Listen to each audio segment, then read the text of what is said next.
percebi que não conhecia minha esposa. Parecia-me que ela era minha alma gêmea e que fomos feitos um para o outro. Mas minha ilusão foi despedaçada contra a realidade. Mas eu tinha um trunfo na manga que minha esposa infiel nem sabia e achava que eu era apenas um cara inútil. Você deveria ter visto a cara dela. Era hora de eu seguir em frente. Meu SUV estava estacionado no estacionamento de longa duração do aeroporto. Calculei que teria cerca de 2 semanas antes que alguém notasse a presença prolongada do veículo. Carregando apenas minha pasta e uma mala de viagem, segui em direção ao Terminal Delta. Dentro da minha pasta estavam todos os meus documentos de identificação, alguns milhares de dólares em várias notas e meus documentos de viagem. Para um estranho, tudo pareceria completamente comum, a menos que me conhecessem pessoalmente. Veja, todos os documentos tinham um nome diferente, mas meu rosto estava neles onde fotos eram necessárias, incluindo minha carteira de motorista e passaporte. Eu estava embarcando em uma nova vida com uma nova identidade. Ao entrar no terminal, comecei o processo de embarque. O TSA operou com grande eficiência. Eles examinaram meu bilhete, fizeram raio-x da minha pasta, carteira e chaves do carro.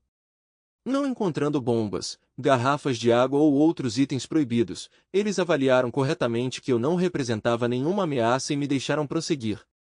Meu próximo destino é o banheiro masculino, onde entro em uma cabine e começo a tirar minhas roupas externas. Abaixo deles, tem um novo conjunto de roupas prontas. Transformando-me de um homem de negócios de terno em um turista casual, visto uma camisa chamativa, shorts e sapatos de verão.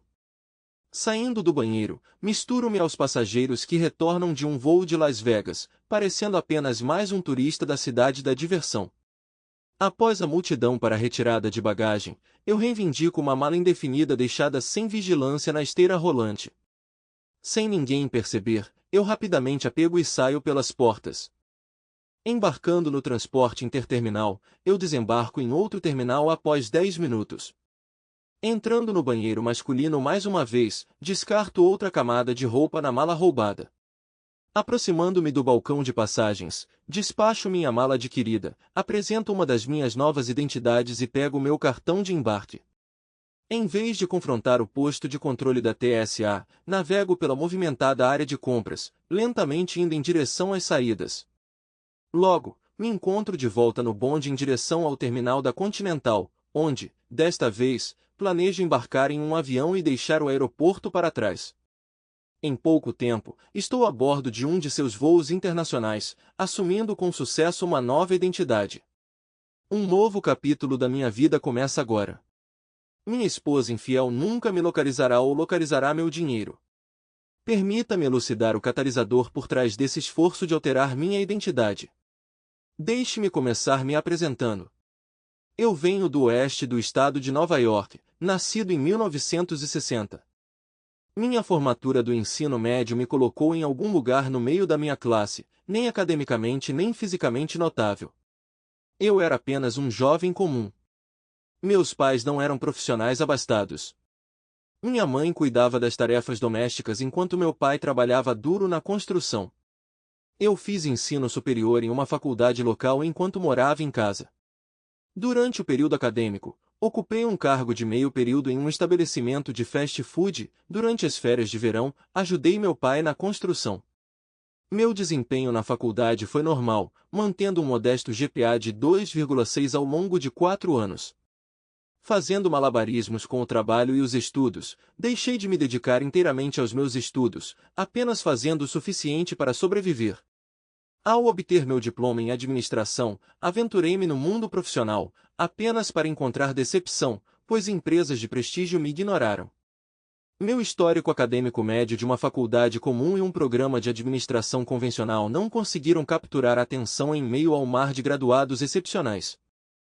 Consequentemente, meu tempo foi consumido pela procura de emprego em vez de buscar perspectivas de carreira elevadas.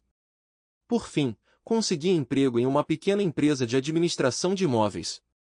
Em vez de um escritório de canto com uma secretária pessoal, fui designado a uma mesa, um telefone e uma infinidade de responsabilidades por um salário inicial escasso. Minhas aspirações universitárias de traje formal, horários estruturados e ambiente corporativo foram destruídas. Rapidamente descobri que, em uma pequena empresa, todos desempenhavam várias funções. Eu lidava com tarefas como cobrar aluguel atrasado de inquilinos, ajudar com despejos e entrevistar possíveis inquilinos. Eu até mesmo contribuía com a equipe de manutenção, ajudando a limpar e pintar unidades para novos inquilinos. Embora o pagamento não fosse substancial, ganhei uma experiência inestimável no setor imobiliário ao mergulhar em todos os aspectos do negócio. Conforme me aprofundava no aprendizado, desenvolvi uma paixão profunda. Não por um parceiro romântico, mas pela profissão imobiliária em si. Meu chefe, o dono, percebeu meu crescente entusiasmo pelo campo e me acolheu. Apesar de ter filhos adultos, nenhum deles compartilhava seu interesse em herdar o negócio. Parecia que eu me tornei o filho substituto que ele sempre desejou, alguém a quem ele pudesse transmitir sua sabedoria. Um dia, ele me chamou ao seu escritório. Billy, dê uma olhada nessas execuções hipotecárias bancárias e me dê suas ideias sobre potenciais investimentos, ele instruiu. Nunca lidei com isso antes, confessei. Não se preocupe, vou rever suas sugestões antes de tomar qualquer decisão, mas preciso de suas descobertas depois do almoço, ele respondeu. Com o almoço em sua empresa marcado para o meio-dia, próximo das 10 horas, percebi que tinha pouco tempo de sobra. Ele me deu um prazo bem apertado, pensei comigo mesmo. Pulando o almoço, dediquei as próximas 3 horas a examinar as listagens. Por fim, identifiquei algumas propriedades que eu acreditava que despertariam seu interesse. Precisamente à 1 da tarde, apresentei minhas recomendações a ele. Ele ouviu atentamente por quase 1 hora antes de interromper. Até agora, tudo o que você escolheu é abaixo da média, ele comentou sem rodeios. Venha aqui, e eu demonstrarei como se faz, ele convidou. Durante o restante da semana, avaliamos meticulosamente as opções. No final, tínhamos identificado várias propriedades com potencial promissor. Foi uma semana de imenso aprendizado, durante a qual também vim a reconhecer que meu modesto chefe era, na verdade, um prodígio imobiliário. Ele participou da licitação para 4 de nossas seleções e conseguiu vencer apenas uma. O lance vencedor foi para um prédio de apartamentos para 4 famílias construído no início da década de 1910.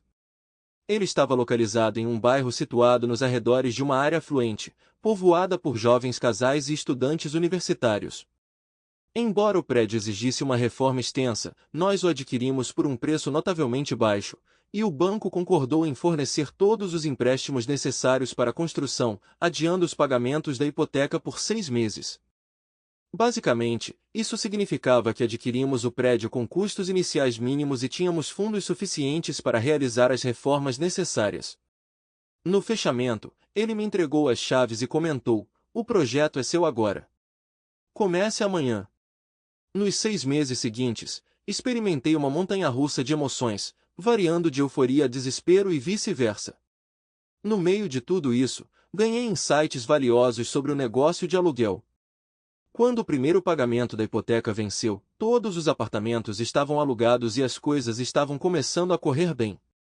Pouco depois, meu chefe me surpreendeu mais uma vez.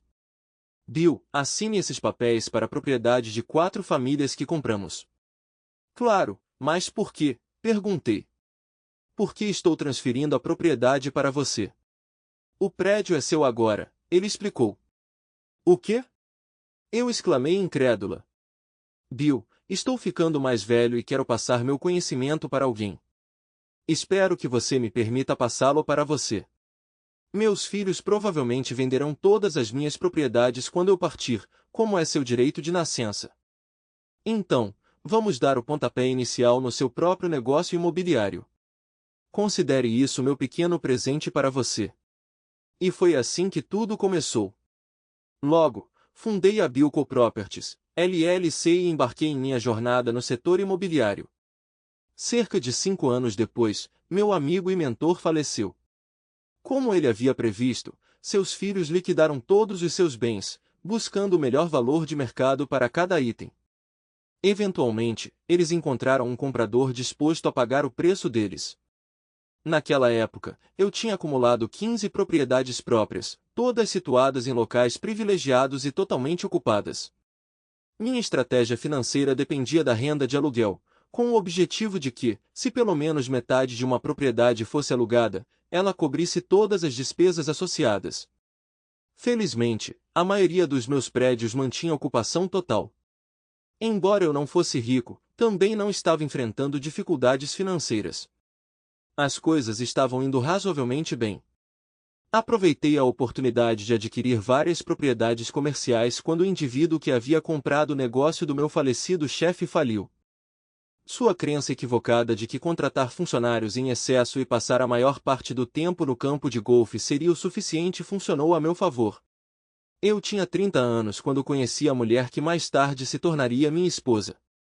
Tendo comprado um pedaço de imóvel comercial em um bairro decente, ela e um amigo alugaram um dos escritórios para estabelecer um negócio de decoração.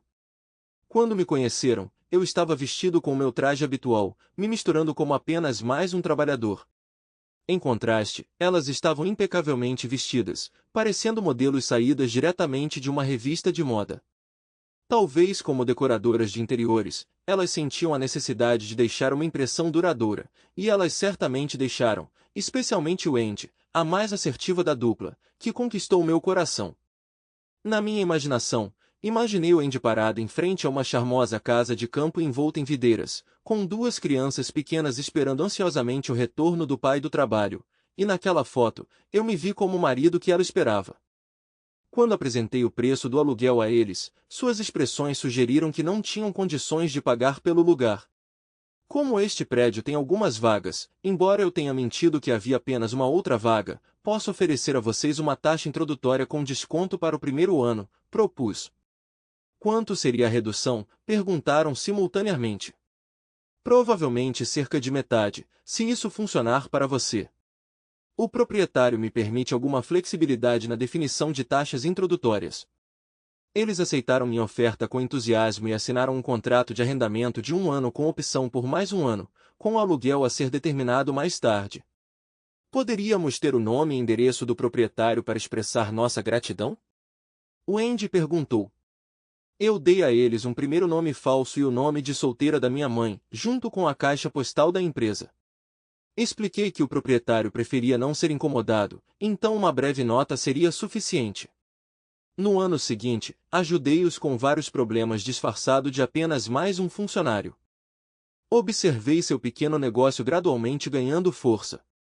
No início do segundo ano, eles renovaram o aluguel a uma taxa mais alta, embora ainda cerca de 25% menor do que o que outros inquilinos estavam pagando. Como mencionei antes, eles eram pessoas realmente adoráveis. Wendy, aquela por quem eu tinha sentimentos, me informou um dia que seu parceiro estava se casando e se mudaria para a costa oeste com seu novo cônjuge antes do fim do nosso contrato de locação. Ela perguntou: podemos rescindir o contrato? Acho que não consigo administrar isso financeiramente com meu parceiro indo embora. Não tenho certeza sobre quebrar o contrato de locação, mas posso reduzir o aluguel de volta ao nível anterior. Minha chefe não gosta de escritórios vagos. Na verdade, eu não queria que ela fosse embora. Seu rosto se iluminou com um largo sorriso, e eu recebi um beijo. Aquele beijo selou tudo para mim. Eu me apaixonei. Mais tarde, quando nos separamos, ela me lançou um olhar diferente e um sorriso especial. Isso marcou o início do nosso relacionamento. 1 ano depois, eu me vi trocando votos no altar. Dentro de 1 ano de casamento, nossa filha nasceu. Wendy lutou durante a gravidez e o parto. Seu médico aconselhou contra novas gestações, então ela optou pela laqueadura. Embora nossa vida sexual continuasse satisfatória, seu desejo por intimidade diminuiu enquanto o meu permaneceu inalterado. A libido de Wendy diminuiu. Ela redirecionou seus esforços para seus negócios depois disso. Sem saber do meu verdadeiro papel, ela começou a me tratar com pouco respeito, vendo-se como a principal provedora. Tentei transmitir que eu possuía várias propriedades, mas ela nunca me deu a chance. Sempre que eu tentava, me deparava com: eu não quero ouvir sobre o seu trabalho. É chato. Para manter minha família, aceitei a opinião baixa que ela tinha de mim. Ela continuou linda, enquanto eu me sentia mediano. Ao tolerar suas críticas, preservei meu casamento e minha família com minha adorável esposa e filha. Minha filha rapidamente se tornou o centro do meu mundo. Quando não estava envolvido em um negócio imobiliário, dedicava cada momento livre a ela. Testemunhar o crescimento dela era meu único propósito para perseverar pela vida. Infelizmente, Wendy e eu nos distanciamos quando ela foi atraída por clientes ricos. No entanto, persisti em meus investimentos imobiliários, alguns para o longo prazo, outros para lucro rápido. Sem que Wendy soubesse, eu estava gradualmente acumulando riqueza. À medida que Wendy se tornava cada vez mais desdenhosa e distante, eu me vi relegado ao quarto de hóspedes, com razões citadas como ronco excessivo e hábitos de sono perturbadores. Apesar de podermos fazer visitas ocasionais à nossa cama, elas diminuíram com o tempo. No entanto, eu tolerava essa situação somente pelo bem da minha filha. Confrontar Wendy arriscava o divórcio, onde a crença comum era que a mãe manteria a custódia, e o pai ficaria com os encargos financeiros. Meu amor pela minha filha me impediu de aceitar a perspectiva de ser cortado da vida dela por um cônjuge egoísta. Direcionei minha frustração e solidão para meu empreendimento imobiliário, operando minha empresa com fervor semelhante a uma operação secreta. Empregando uma rede de corporações interconectadas, várias caixas postais e diversas frentes de escritório, a maioria da minha equipe operava em locais separados. Dentro do meu escritório principal, apenas meu fiel contador e eu ocupávamos o espaço, com outros funcionários presumindo que eu era apenas mais um trabalhador. Nunca me preocupei em corrigir suas suposições. Quando minha filha Amy fez 15 anos, eu possuía aproximadamente 25 milhões de dólares em propriedades sem hipoteca, junto com 50 milhões de dólares adicionais em propriedades sobrecarregadas com dívidas hipotecárias. Essas participações eram registradas sob várias entidades corporativas em diferentes endereços, com pagamentos de aluguel direcionados a várias caixas postais. Parte da renda do aluguel foi desviada para contas numeradas no exterior para sonegar impostos. A essa altura, eu tinha acumulado uma riqueza considerável. Eu possuía quase 100 propriedades, mas elas evoluíram dos simples prédios de apartamentos de 3 e 4 famílias nos quais investi inicialmente. Eles agora incluíam grandes complexos de apartamentos, shoppings, escritórios comerciais em prédios de 10 a 20 andares e até mesmo um shopping center de tamanho considerável. Ao longo dos anos, Amy e eu desenvolvemos um forte vínculo.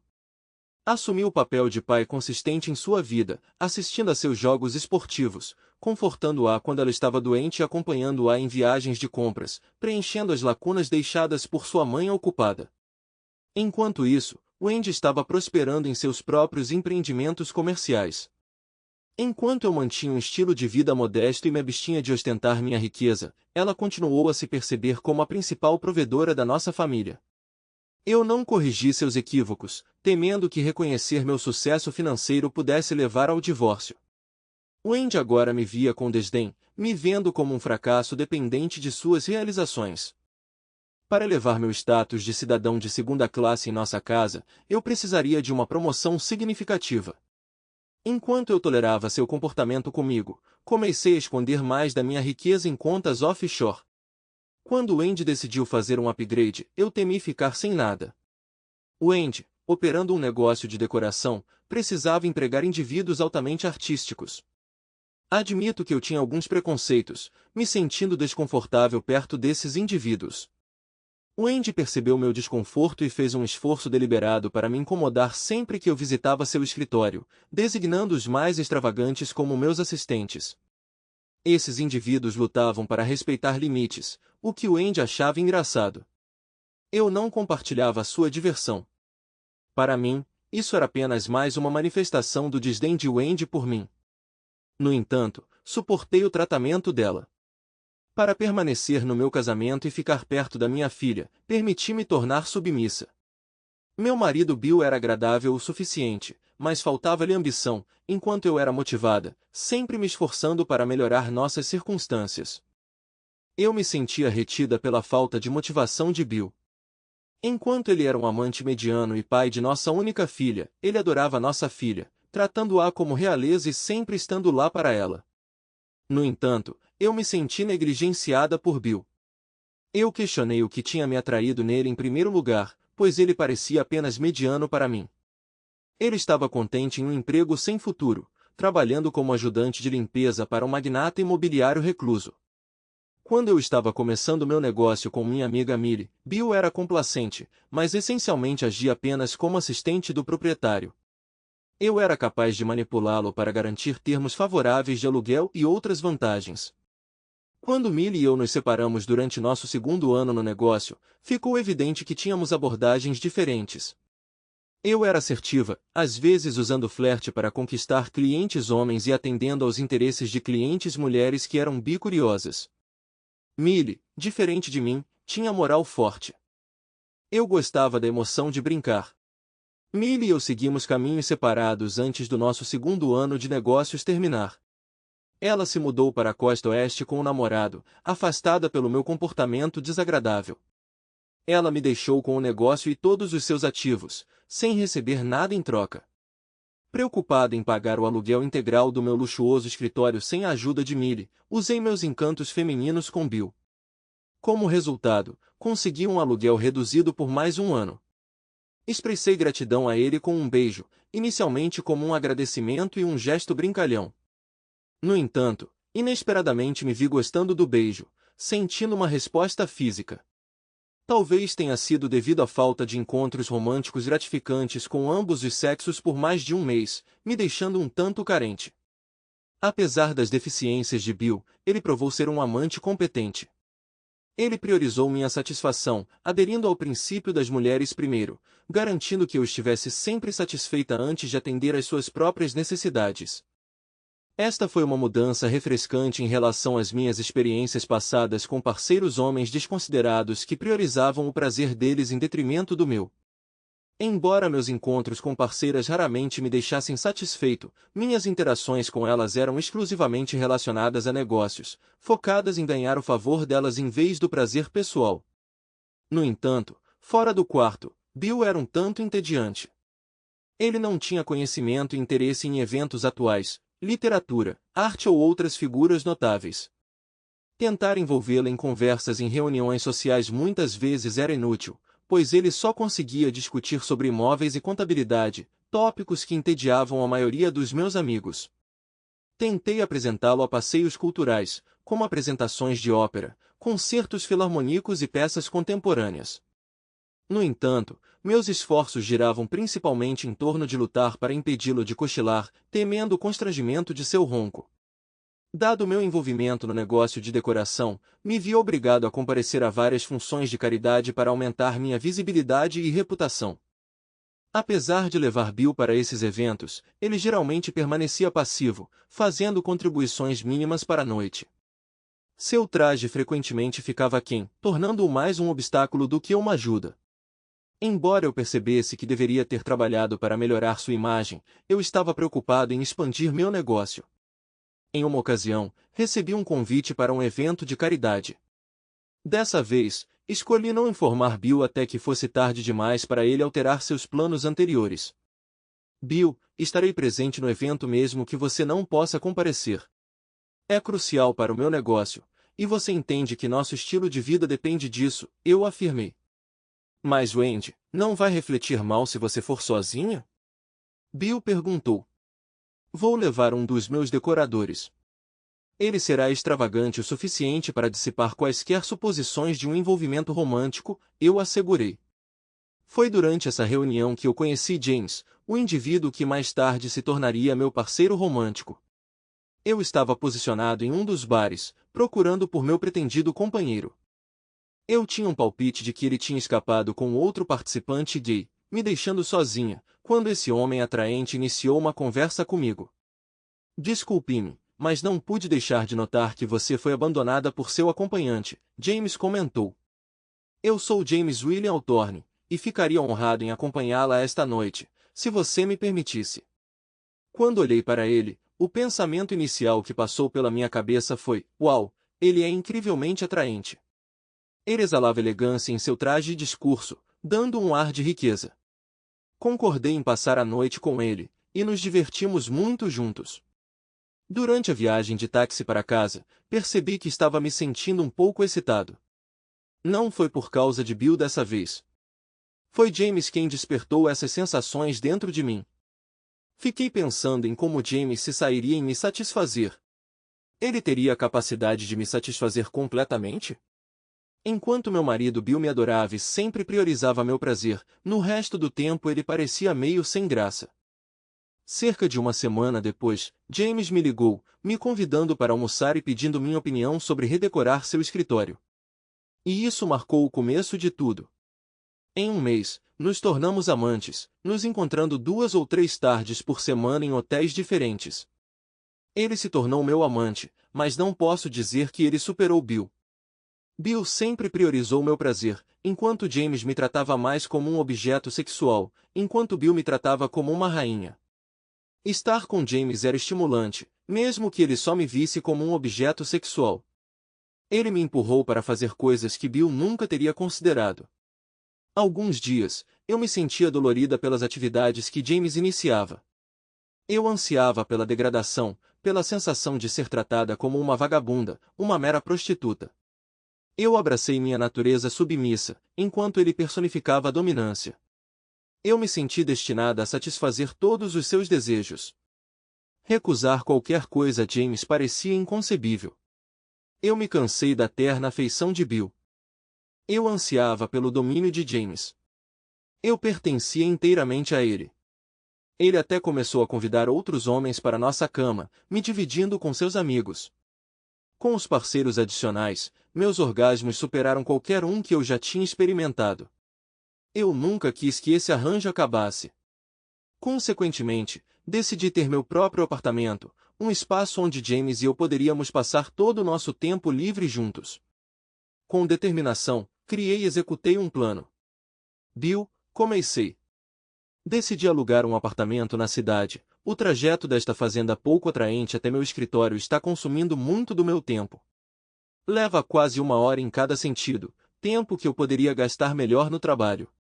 Eu entendo seu apego a esta fazenda, mas preciso ficar mais perto da cidade. Você e Amy podem continuar morando aqui sem nenhuma interrupção. Mas Wendy, ele começou. Eu o interrompi. Não há espaço para debate. Minha decisão é final. Já escolhi entre 2 opções e estarei me mudando até o fim do mês. Percebi a mágoa nos olhos de Bill. Não se preocupe, querida, eu ainda vou para casa nos fins de semana por você e Amy. Eu prossegui com meus planos, com James me ajudando a selecionar um apartamento luxuoso a poucos minutos do meu escritório. Para envolver Bill, mostrei o apartamento a ele e pedi sua aprovação. Antes que ele pudesse responder, acrescentei, eu sabia que você também amaria. Vou usá-lo para mostrar minhas habilidades de decoração. Quando saímos do prédio, observei que o gerente do prédio reconheceu Bill. Presumi que eles se conheceram em algum evento imobiliário que Bill frequentava com frequência. Wendy decidiu alugar um apartamento na cidade para evitar a longa viagem diária de volta para nossa casa de campo, ou assim ela alegou.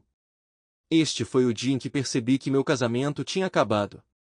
Eu suspeitava que Wendy estava tendo um caso, mas até agora, eu não podia ter certeza. Agora não havia dúvidas. Wendy não sabia que eu era dono do prédio de apartamentos que ela alugava. Era uma das minhas unidades de ponta. Quando meu gerente me viu, ele quis discutir o assunto, mas eu mantive uma fachada de mera conhecida, não reconhecendo nossa relação empregador-empregado. Mais tarde, ele me abordou sobre minha esposa e seu amante. Meu coração se partiu. Talvez eu ainda abrigasse sentimentos por Wendy, mas não tinha certeza de como lidar com sua traição. Meu único recurso era reunir evidências suficientes de sua infidelidade e caráter questionável para potencialmente ganhar a custódia de nossos filhos. Meu supervisor me informou que minha esposa, junto com seu amante, selecionaram um apartamento e preencheram o requerimento juntos. Eles alugaram um apartamento juntos, que se tornou seu ninho de amor. Ele e eu decidimos instalar vigilância por vídeo e áudio no apartamento antes que Wendy pudesse se mudar. Eu tinha fundos mais do que suficientes para cobrir as despesas do trabalho e instalação do equipamento, que combinamos para ser feito no escritório do gerente. Os inquilinos acreditavam que um novo sistema de segurança do prédio estava sendo instalado. Desta vez, Garanti que o Andy pagasse o aluguel inteiro, que era um pouco mais alto do que outras unidades. No entanto, como o namorado atual dela cobria a diferença, isso não me preocupava. Garanti que o apartamento estava em nosso nome para evitar quaisquer potenciais desafios legais quanto à admissibilidade das evidências coletadas por meio de gravações de vídeo e áudio no tribunal. Comecei a reunir evidências para os procedimentos de divórcio.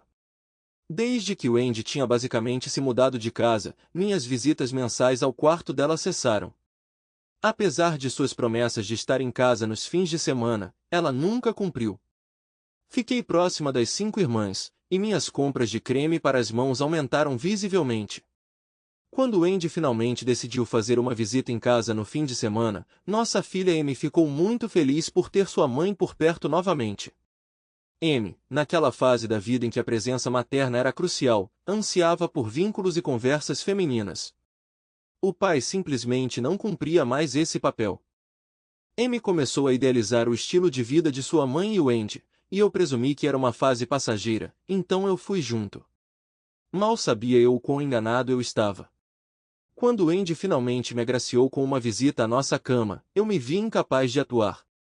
Imagens dela com seu amante e os sons de seus encontros encheram minha mente. Ela saciou todos os seus desejos, agindo como sua submissa. Eu podia ouvi-lo me rebaixando enquanto eles se envolviam em atos íntimos, com ela consentindo com seu julgamento de minha inadequação como amante e homem. Bill, o que há de errado com você? Ela perguntou depois da minha tentativa frustrada de ficar excitada. Não fazemos sexo há meses, e você não consegue nem ter uma ereção. Se eu não soubesse melhor, pensaria que você tinha uma namorada. Desculpe, Wendy, mas tenho muita coisa na cabeça. Vou fazer melhor da próxima vez, prometo. Mas a próxima nunca chegou. O parceiro de Wendy enviou os pagamentos do aluguel do apartamento dela para uma caixa postal de cobrança de aluguel, onde eles finalmente chegaram até mim. Fiz cópias e depositei os originais no banco. Muitos de vocês devem estar se perguntando por que não busquei uma pequena retaliação enquanto ele estava envolvido com meu cônjuge. Bem, não se preocupe, eu fiz. O gerente do banco com quem eu lidava para o meu negócio não era apenas um bom amigo meu, mas também do gerente do banco do amante da minha esposa. Só por diversão, começamos a monitorar suas finanças. Em pouco tempo, percebemos que ele estava no limite financeiro e queríamos dar uma mãozinha. Depois de alguns meses, percebemos um padrão em suas atividades financeiras. Parecia que ele frequentemente ficava sem fundos a cada 2 meses e dependia do tempo de flutuação entre depósitos e saques para sobreviver. Suas contas estavam constantemente sem dinheiro, então se o cheque do aluguel do apartamento da minha esposa fosse depositado em momentos específicos do mês, ele voltava devido a fundos insuficientes, ou melhor ainda, fazia com que alguns dos cheques da esposa dele voltassem também. Você entendeu? E assim, começamos a manipular suas contas. Em pouco tempo, ele começou a sofrer penalidades financeiras da minha empresa por cheques devolvidos e pagamentos de aluguel atrasados. Além disso, ele incorreu em taxas bancárias para os cheques devolvidos de sua esposa. Vergonhosamente, muitos dos cheques dela começaram a ser recusados em suas lojas preferidas, levando a situações embaraçosas com seus amigos ao dividir as contas do almoço. Nosso esquema estava se desenrolando exatamente como planejado. O acúmulo de taxas de cheques devolvidos e multas afetou negativamente sua pontuação de crédito, gerando preocupação de suas operadoras de cartão de crédito. Embora não tenham fechado suas contas imediatamente, implementaram uma medida mais rigorosa, reduzindo gradualmente seu limite de crédito para corresponder aos seus saldos pendentes, efetivamente interrompendo quaisquer cobranças futuras. Essa restrição também impactou o acesso de sua esposa aos seus cartões de crédito conjuntos, causando sua frustração, pois nenhuma mulher quer que seu cartão seja recusado. Eu encontrei imensa satisfação nesses eventos. Além do pedágio financeiro de taxas de atraso e taxas de cheque devolvido no valor de $200 a $300, ele teve que navegar em conversas desconfortáveis com sua esposa, sem revelar que os problemas decorriam das práticas de depósito do complexo de apartamentos da minha esposa. Sem dúvida, houve discussões intrigantes sobre finanças familiares em sua casa. Minha próxima oportunidade pareceu enviada do céu. Quando minha esposa visitou seu médico para problemas femininos, seu exame de Papanicolau indicou que ela tinha câncer. Apesar do nosso relacionamento, ela não se abriu totalmente comigo, apenas mencionando que precisava de cirurgia para problemas femininos. A verdade veio à tona quando nossa filha de 17 anos, Amy, revelou que estava morando com a mãe. Por quê, Amy? Perguntei. Tenho sido um pai ruim? Não, pai, mas a mãe precisa de mim. Ela tem câncer de ovário, e embora você possa não amá-la mais, eu ainda a amo. Quero apoiá-la nisso. Embora eu tenha sentido falta de Amy, eu tinha meus próprios planos. Se ela escolheu a mãe em vez de mim, eu aceitei. Ela estava crescida agora, e talvez viver com a mãe revelasse realidades sobre ela. No domingo seguinte, fui à igreja. Fazia anos desde que eu tinha pisado na casa do Senhor, mas me senti compelido a expressar minha gratidão. De fato, minhas orações não eram pela recuperação de Wendy, mas sim, eram expressões de gratidão ao Senhor por afligi-la com câncer. Estranhamente, eu vi isso como uma gentileza dele. Wendy estava suportando imenso sofrimento, enquanto seu amante suportava o peso disso sem receber nada em troca. Ele limpava a sujeira dela, testemunhou seu declínio físico e a viu se transformar em uma mera sombra de si mesma. Observei em uma das gravações como ele tratava Wendy, deixando-a em sofrimento até que decidiu intervir. Parecia que me percebeu, pois era ela quem cuidava da mãe. Após essa constatação, marquei uma reunião com meu advogado. Descrevi meu desejo de dissolver meu casamento sem repercussões financeiras, além de cobrir seus honorários. Além disso, eu queria garantir que a esposa do amante de Wendy tivesse todas as informações necessárias para garantir sua parte legítima. Apesar da insistência do advogado de que estávamos em um estado sem culpa, e os bens seriam divididos igualmente, eu estava resoluto em meus planos alternativos. Forneci a ele todas as evidências, incluindo gravações de vídeo, arquivos de áudio, cópias dos pagamentos de aluguel feitos pelo amante de Wendy para seu apartamento, e o contrato de aluguel assinado por ele e Wendy.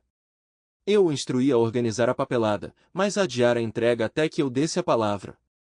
Meu próximo passo envolveu liquidar todas as minhas propriedades, um processo que empreendi com cautela para evitar desvalorizar meus ativos muito rapidamente. Felizmente, a sorte estava do meu lado. O mercado imobiliário estava prosperando, com novas empresas entrando em cena e se envolvendo em guerras de lances competitivos por algumas das minhas principais propriedades. Como resultado, muitas vezes eu excedia minhas expectativas iniciais em termos de retorno. Satisfeito com os resultados, gradualmente tirei nossos pertences pessoais da casa e a vendi. O fechamento foi marcado para o dia seguinte ao recebimento dos papéis do divórcio pela minha esposa. 6 meses depois, instruí meu advogado a fornecer tudo o que fosse necessário para que a esposa do amante da minha esposa prosseguisse com o divórcio. Ele acabou se mudando para a casa da minha esposa e filha depois que a própria esposa o expulsou. No entanto, a felicidade deles durou pouco quando descobriram que estavam financeiramente destituídos. Sua esposa congelou seus bens, enquanto eu garanti que as contas da minha esposa fossem esvaziadas em holdings offshore. Ambos ficaram sem um tostão. Um dia, recebi uma mensagem de Phil, o síndico do prédio da minha esposa, me pedindo para assistir a um vídeo que ele estava enviando. A mensagem dizia simplesmente: sua filha está com problemas. Alguns meses atrás, parei de assistir aos vídeos do apartamento de Wendy. Meu advogado me garantiu que temos provas suficientes da infidelidade dela para um divórcio. Então fiquei alarmado quando Phil, o gerente do prédio, me contatou. Naquele dia, o disco de evidências foi deletado pelo serviço postal.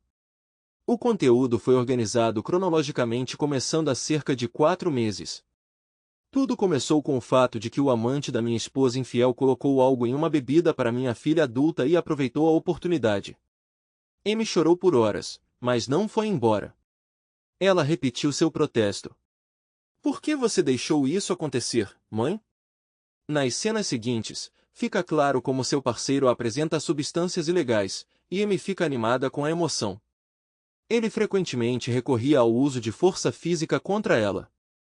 Suas ações mostraram tendências sádicas, o que levou Amy a implorar para que ele parasse de explorá-la. Observei a filmagem capturada do quarto da minha esposa. Ela estava acordada, ouvindo-me sendo aproveitada. Eu testemunhei as lágrimas em seus olhos, mas ela não fez nenhum movimento para intervir. Ela estava muito enredada por seu domínio para resistir à sua natureza cruel. Em vez disso, ela permaneceu passiva, permitindo que Amy realizasse seus desejos.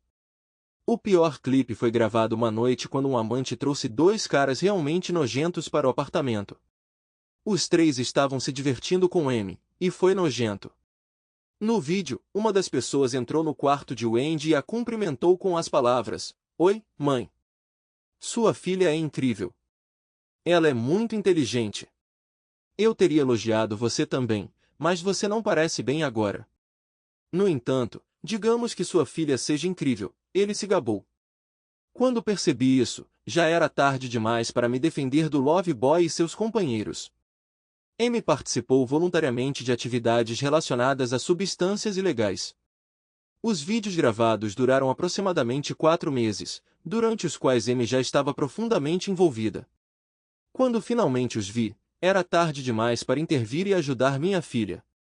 Às 4 da manhã, depois que parei de chorar, liguei para meu advogado e deixei uma mensagem implorando para que ele interviesse. Implorei para que ele a tirasse daquele apartamento antes que alguém a machucasse. Legalmente, eu entendia que não havia muito que eu pudesse fazer agora que ela tinha 18 anos, mas eu não podia ficar de braços cruzados. Amy podia ser adulta, mas ela ainda era minha garotinha. Embora meus sentimentos por Wendy tivessem enfraquecido, eu não podia ignorar o que estava acontecendo com nossa filha. No dia seguinte, meu advogado me ligou de volta. Ele prometeu explorar opções de como ajudar Amy, mas avisou que, como ela era adulta, suas escolhas estavam além do controle dele. Mais tarde naquele dia, ele ligou novamente. Alan me informou que minha filha de 18 anos estava grávida e alegou que o amante da minha esposa era o culpado por tudo. Ele também disse que uma noite, quando Liu Bo e Amy estavam trabalhando no bar do hotel, seu cliente acabou sendo um policial disfarçado. Consequentemente, o amante foi preso sob acusações que incluíam facilitar a prática de delitos por menores, bem como por várias outras acusações relacionadas a substâncias proibidas. Eu não esperava que ele fosse absolvido, mas, como precaução, encaminhei as gravações do apartamento de Wendy para a polícia e para os meios de comunicação locais. Dada a atenção da mídia que se seguiu, eu estava confiante de que o amante teria dificuldade em encontrar emprego na cidade novamente. Além disso, a publicidade reforçou a posição de sua esposa no acordo de divórcio. Loverboy estava atrás das grades aguardando julgamento devido à sua incapacidade de pagar fiança. Da mesma forma, minha filha foi presa porque não podíamos pagar sua fiança. Durante uma conversa com meu advogado Alan, deliberamos sobre a situação de Amy.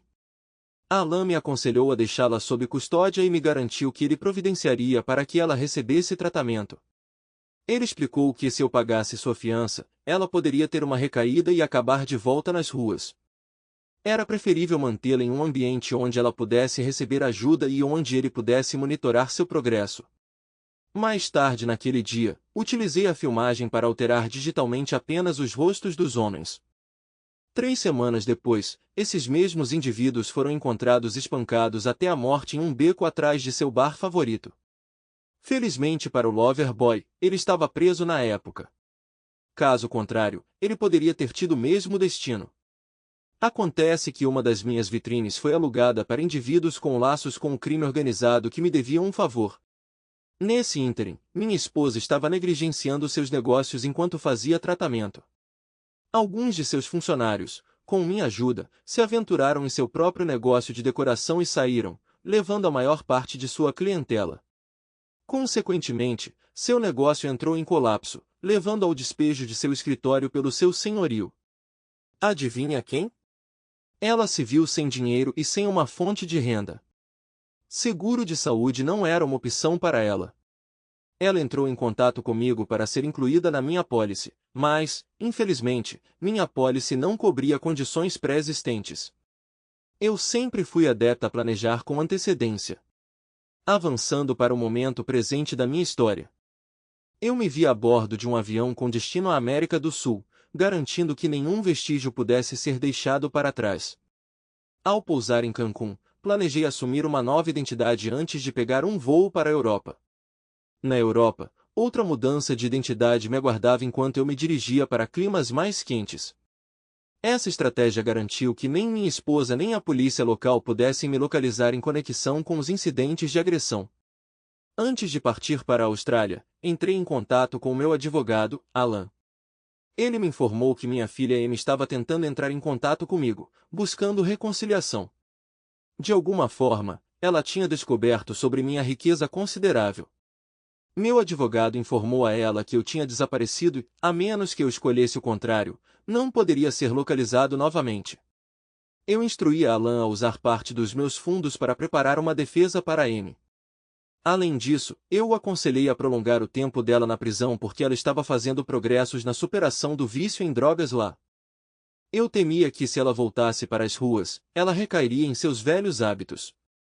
Minha pesquisa indicou que o crystal meth era uma droga particularmente difícil de largar, frequentemente exigindo 3 ou 4 recaídas antes de atingir a sobriedade, se o usuário estivesse realmente comprometido.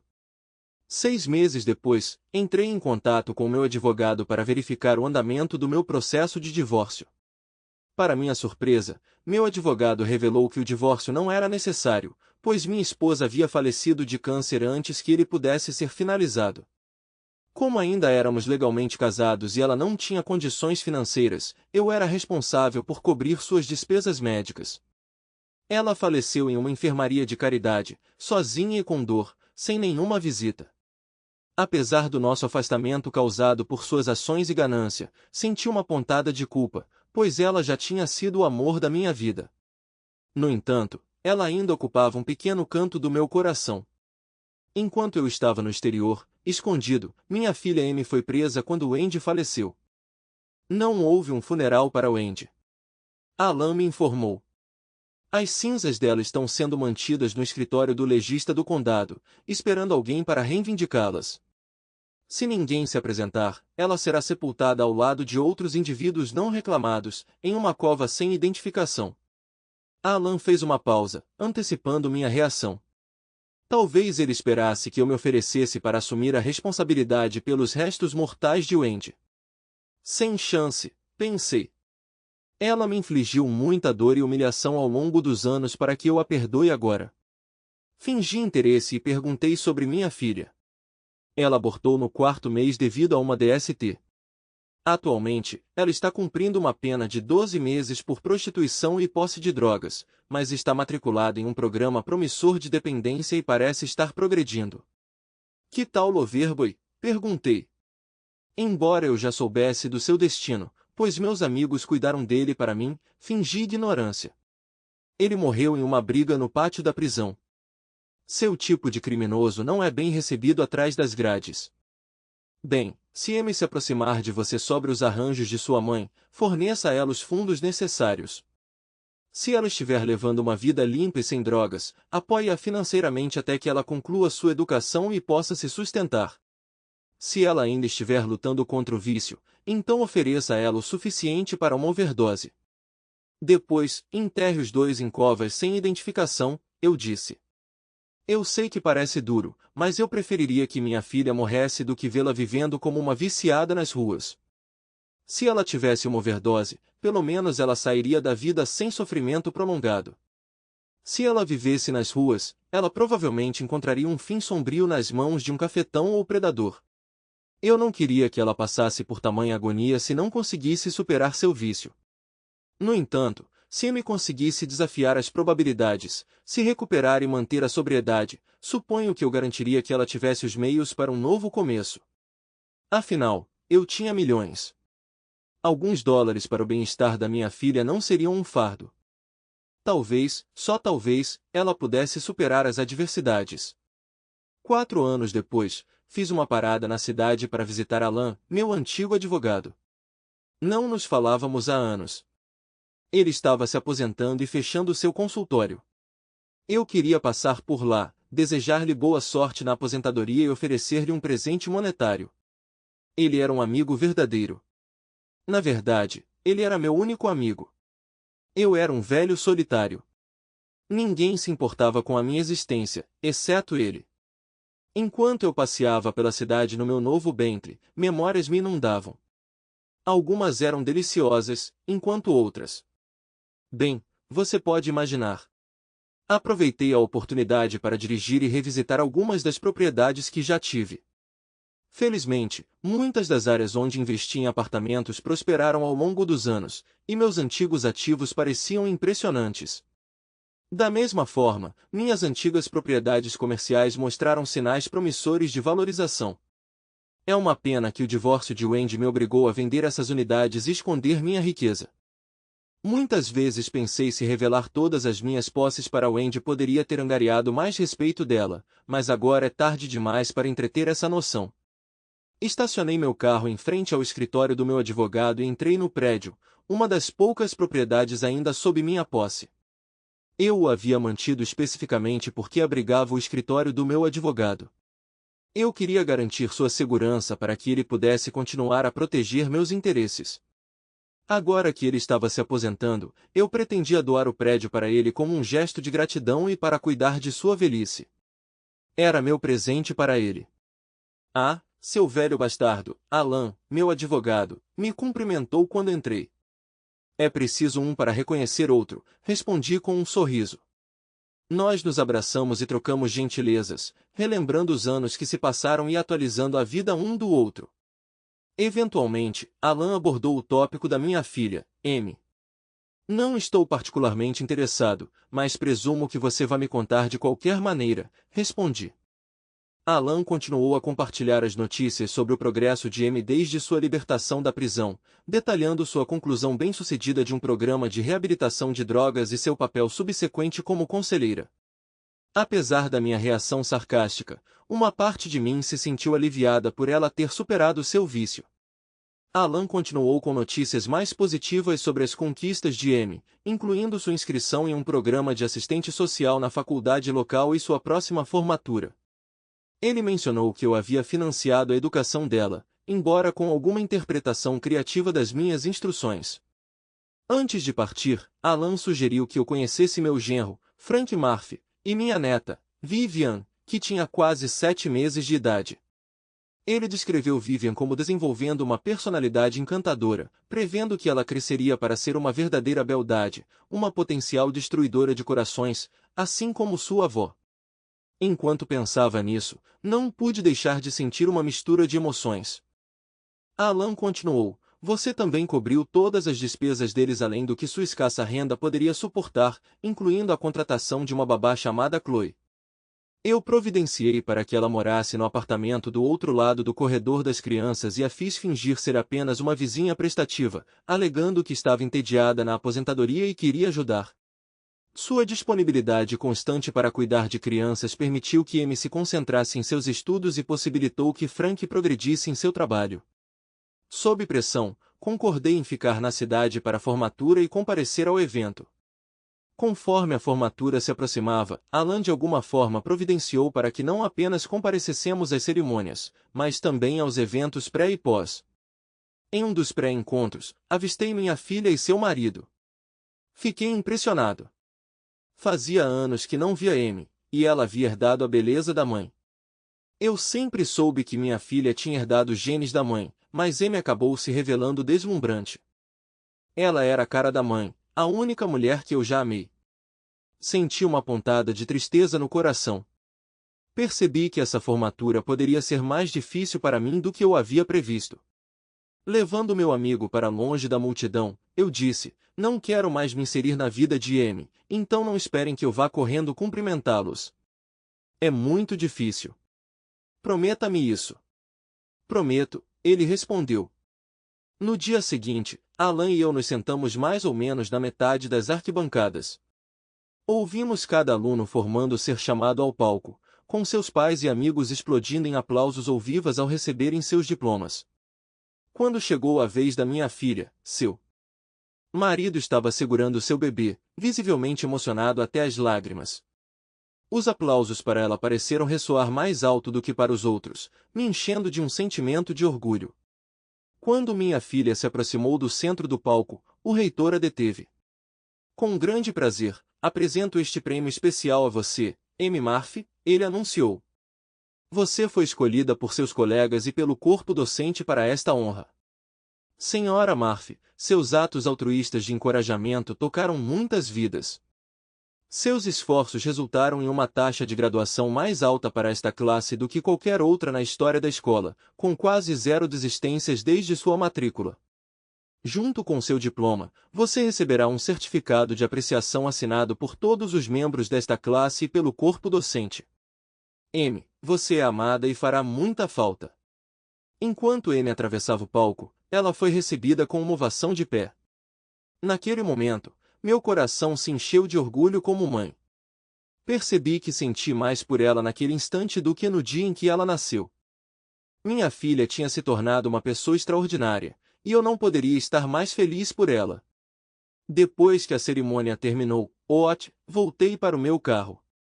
No entanto, os corredores estavam congestionados com estudantes e visitantes, dificultando a navegação. Enquanto eu me movia pela multidão, tentei manter um perfil baixo para evitar ser reconhecido. De repente, avistei minha filha, seu marido e meu neto caminhando pelo corredor ali perto. Droga! Eu murmurei para mim mesma, desejando que um buraco aparecesse magicamente para que eu pudesse desaparecer nele. Mas não havia escapatória, e eu me senti presa. Enquanto minha filha e seu marido permaneceram alheios à minha presença, minha neta me notou. Eu a observei atentamente enquanto ela me observava, segurando firmemente o pescoço do pai enquanto ficava de olho em mim. Com quase 9 meses de idade, ela parecia independente e consciente. Com sua voz infantil, ela começou a cantar, bopa, um termo comum para voz. Ela continuou cantando e gesticulando animadamente, tentando se livrar do aperto do pai. Amy estendeu a mão para pegar o bebê dos braços do marido, seguindo seu olhar para onde o bebê estava apontando. Sem que eu soubesse, Chloe estava mostrando minha foto para minha neta e explicando quem eu era. A criança evidentemente havia aprendido bem. Para seu crédito, Amy permaneceu composta. Ela me cumprimentou com um simples, oi, pai, expressando gratidão pelo meu apoio ao longo dos anos. Alan aparentemente havia divulgado meu envolvimento em suas vidas cerca de 1 mês antes. Mais tarde, descobri que Alan vinha protegendo silenciosamente essa pequena família por anos. Ele também havia informado Amy que era meu apoio financeiro que sustentava sua educação e outras despesas. Ele estava fazendo o papel do pai que eu não poderia ser, mas ainda assim reconhecendo minha contribuição. Olhei para ela e sorri calorosamente. Eu não teria perdido sua formatura por nada no mundo. Cobrir suas despesas era o mínimo que eu podia fazer. Afinal, fui eu quem te deixou sozinha. O marido de Amy olhou para mim, visivelmente inseguro sobre como lidar com esse encontro inesperado. Estendi a mão para segurá-lo, sentindo seu desconforto. Enquanto isso, minha neta puxou minha camisa, exclamando, bopa! Pi! Amy, minha filha, falou. Vivian quer que você a segure, pai. Você gostaria de carregar sua neta? Antes que eu pudesse responder, me vi levantando a garotinha emocionada em meus braços. Ela se agarrou a mim com força, orgulhosamente declarando a qualquer um que estivesse por perto que eu era seu bopa. Naquele momento, fiquei cativado. Esta criança preciosa já tinha encontrado seu caminho para o meu coração. De repente, eu era um avô, um pai e um sogro, deleitando-me em cada momento precioso.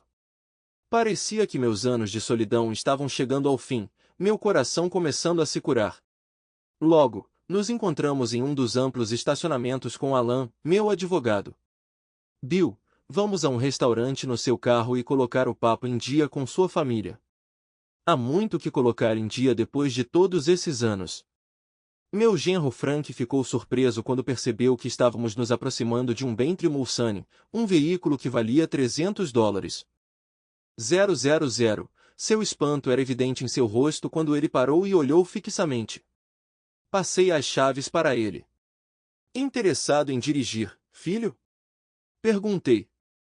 O brilho do seu sorriso ofuscou as luzes do estacionamento. Parecia que ele estava ansioso para assumir o volante. Atravessamos o estacionamento até seu velho Ford desgastado para pegar a cadeirinha e outros itens essenciais para viajar com uma criança pequena. Examinando o carro, tomei uma decisão. Amanhã, ele receberia seu próprio conjunto de chaves para o Bentley. Eu obteria outro carro para mim mais tarde. Uma vez na estrada, me vi sentado no banco de trás ao lado da minha neta, aninhado entre Amy e eu. A pequena Vivian agarrou-se ao meu braço, conversando como qualquer criança. Um nó se formou na minha garganta. Pai, precisamos ter uma conversa séria, Amy disse. Eu lhe devo muitas desculpas. Eu fui tola e egocêntrica. Nunca percebi o quanto te machucou quando eu fui embora para ficar com a mamãe. Não precisa se desculpar. Estou orgulhoso de ver como você mudou sua vida e construiu uma família maravilhosa. Eu também entendo agora que você precisava da sua mãe todos aqueles anos atrás, e ela precisava de você também. Só lamento que vocês dois tenham sido aproveitados por aquele tal de James. Mas pai. Eu interrompi, expressando, eu gostaria de fazer parte da sua nova jornada, se você me aceitar. Cometi minha cota de erros em nosso relacionamento e estou ansioso para consertar. Temos muito o que conversar. Rezo para nunca mais encontrar aquele James. Suas mentiras destruíram minha mãe e suas depravações e substâncias proibidas quase me destruíram. Se não fosse por Frank me encontrar, eu ainda poderia estar na cadeia ou pior. Foram necessárias 4 tentativas antes de eu vencer meu vício. Frank foi minha salvação. Seu amor me impulsionou a passar pelo obstáculo final. Agora, a pequena Vivian é minha motivação para ficar limpa. Há tanta coisa que eu quero compartilhar com ela como sua mãe. Amy chorou durante a maior parte da nossa jornada, não de tristeza, mas de um novo senso de pertencimento. Parecia que ela finalmente encontrou um encerramento. Durante o jantar no dia seguinte no apartamento deles, e nos dias seguintes no meu hotel, conversamos. Falamos abertamente pelo mês seguinte, reconciliando anos de dor e solidão. Por fim, atribuímos todos os nossos problemas à minha falecida esposa e ao tratamento que ela me deu. Chegamos a um consenso de que Wendy era egocêntrica, se importando apenas com seus próprios desejos. Embora externamente bonita, ela não tinha profundidade. No entanto, apesar de tudo, eu ainda ansiava por ela. Eu sabia que ninguém poderia substituí-la em meu coração. Amy veio a entender que eu não era o vilão que sua mãe me retratou, mas sim um homem muito maior do que minha falecida esposa jamais reconheceu. Em um ponto de nossas conversas, Amy olhou para mim e perguntou: Você ainda a ama, pai? Ainda dói quando me lembro do desdém que ela tinha por mim. Mas você está certo. Acho que uma parte de mim ainda faz isso. Eu não era fraco. Eu a amava de todo o coração, mas há muito tempo ela me feriu profundamente. Fiz o que tinha que fazer para me proteger de sua destrutividade. Cerca de 2 meses após nossa reconciliação, nosso advogado nos surpreendeu durante o jantar uma noite. Ele trouxe as cinzas de Wendy, que estavam em uma prateleira em seu escritório há algum tempo, e nos perguntou o que queríamos fazer com elas. A pergunta pairou pesadamente no ar, causando um silêncio palpável na mesa.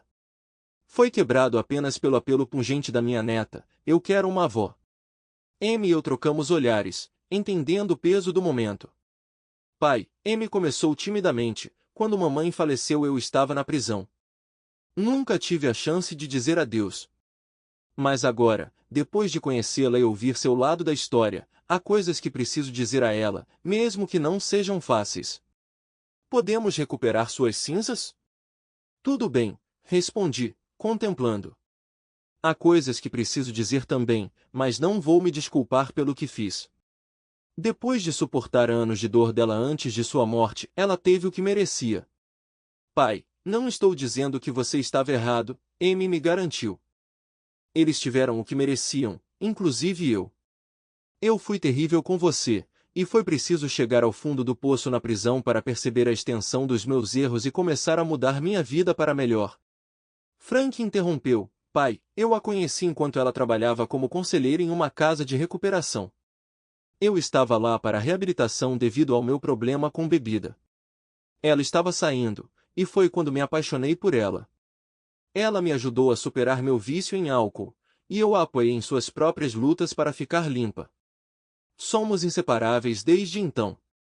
Por fim, Todos nós decidimos que Vivian deveria ter alguma conexão com sua avó, mesmo que fosse apenas visitando seu túmulo.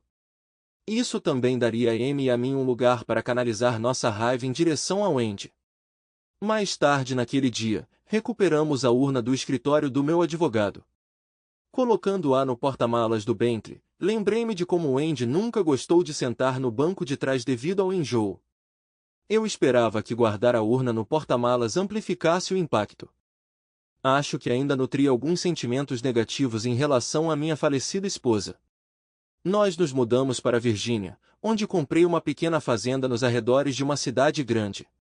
Junto com meu genro, decidimos criar um punhado de cavalos e operar um modesto estábulo onde moradores urbanos pudessem hospedar seus cavalos e aproveitar a cavalgada em um ambiente rural eventualmente. As cinzas de Wendy encontrariam seu lugar de descanso em um pitoresco cemitério familiar situado em nossa fazenda. Este lote continha os restos mortais de uma família de meados de 1800 que já foi dona de uma parte de nossa propriedade. Nós arrumamos o lote e o cercamos com uma pequena cerca de estacas, deixando espaço para sepulturas adicionais. Finalmente, providenciei que uma lápide fosse feita para Wendy, com a inscrição Wendy Adams de 1956 a 1995 vítima de câncer. Ela fará muita falta a todos que a amavam. Nós todos perdoamos você. Com o passar dos anos, observei que minha neta frequentemente passava tempo com seus livros naquele pequeno cemitério. Um dia, perguntei por que ela se sentia atraída por ele. Vovó se comunica comigo e me ajuda com a leitura, ela disse casualmente, como se fosse uma ocorrência comum. Vovô, ela está expressando seu arrependimento por ter machucado você. Ela promete compensar você algum dia. Ela também mencionou que agora reconhece sua bondade e espera seu perdão. Ela está se perguntando se pode esperar aqui no frio e na escuridão até que seja sua hora. Então ela gostaria de acompanhá-lo para a luz, para que ela possa estar com você para sempre. Uma pequena voz na minha cabeça acrescentou, a propósito, William, boa tentativa, mas não fico mais enjoado em carros. Caí de joelhos e abracei Vivian com força. Vovô, por que você está chorando?